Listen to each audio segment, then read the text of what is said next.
This video is on how to modify a grappling dummy.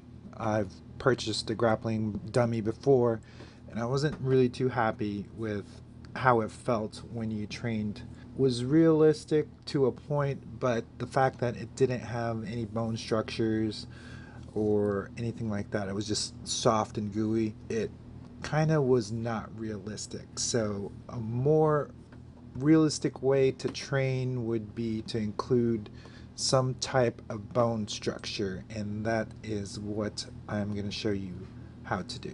Tools and supplies that you need: you'll need a drill with a 1/2 inch drill bit or around that size, a hacksaw, Dremil, or some other type of tool that you could cut PVC with, wire cutters to cut the Romex wire, lots of duct tape, 1/2 inch PVC for the bones. You could also use 3/4 inch PVC.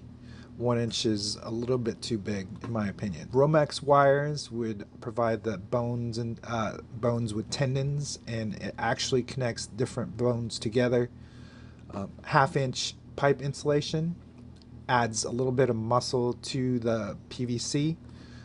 A 1/2 inch pipe T, which would create the pelvis connection. A pipe cross, which would create the neck and shoulders area. Poly stuffing, but my dummy that you'll be able to see in the background is actually using memory foam. The one I'm showing you uses poly foam. The reason why I prefer memory foam is it actually is firmer. The cons are you actually have to shape it, cut it into the shape that you need, and it's not as easy to stuff the dummy as poly is. You could also use old pillows and blankets to stuff your dummy, and a lot of zip tie. This is the dummy that I purchased for a gift to my client. It's a grappling dummy I got on Amazon. I think there's a ton of various versions. It really doesn't matter what you get. However, the measurements that I have are for this dummy. This is how the dummy comes in the mail. It's unstuffed, and that's why it's so cheap, 35 bucks. It's just a piece of sewed canvas. This is a diagram of what the bone structures will look like for your dummy. You need these different lengths of PVC. There's going to be a T for the shoulders, so this 12-inch across is just the measurement between shoulder to shoulder. You may have to cut the left and right side appropriately to take into consideration the length that the cross adds. Same with the pelvis area. You want the pelvis to be 9 inches across from hip to hip. So you may have to actually cut this into two pieces of maybe 4 or 3.5-inch PVCs for left and right. You'll see when you start. So here's a diagram of how you want your Romex to be. Here's a picture of what the lower extremities look like. It's one continuous line of Romex that connects all the bones on the lower extremity together.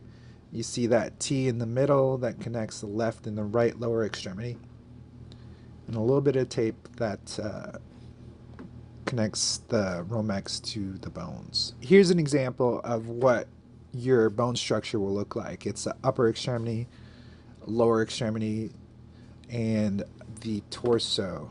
The next step is to go ahead and stuff your dummy with the bones.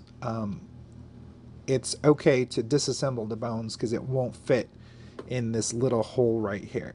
So it's easier to put the upper extremities in first and then the lower extremities, and then put the spinal column in. Then connect everything together.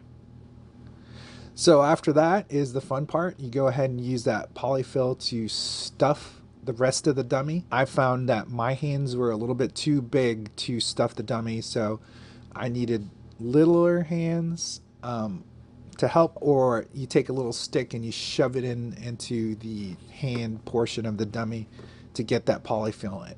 After that, you do a rigorous test on the dummy, and there you go.